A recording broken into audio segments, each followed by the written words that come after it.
আসসালামু আলাইকুম। আপনাদের মধ্যে যারা ভাবছেন জিন দেখবেন, ভূত দেখবেন অথবা কালো জাদুর প্র্যাকটিস করবেন, তাদের জন্য এই ভিডিওটা। ভাই এই লোকটা থেকে দেখেন, উনি একজন পণ্ডিতের সঙ্গে কথা বলতেছে, খ্রিস্টান পণ্ডিত, যে কীভাবে অতিপ্ত আত্মাকে ডাকা যায়। ওনার খুব শখ হয়েছে দেখার, বুঝতে পারছেন? তো পণ্ডিত বললে এসে যে এমনি এমনি ডাকো। তো উনি বাইবেল খুললে বইছে, বাইবেল থেকে উনি পড়তেছে, বুঝতে পারছেন?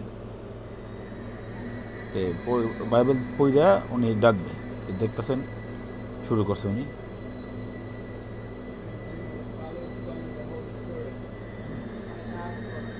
আমি মনে করি এইসব বিষয় সময় অপচয় করা, মানে এইসব বিষয় ভালো কিছু তো বই আনে না।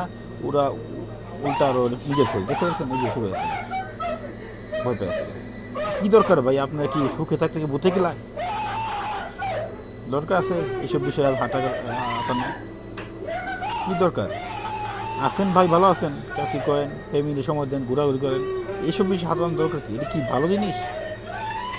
ওগুলো তোলটা শরীরের ক্ষতি করে, পরিবারের ধ্বংস করে ফেলায়, নিজের জীবন ধ্বংস করে ফেলায়। কী দরকার বা এইসব বিষয়? এখন সাবধান হন, যারা মনে করছেন দেখবেন, সাবধান হন।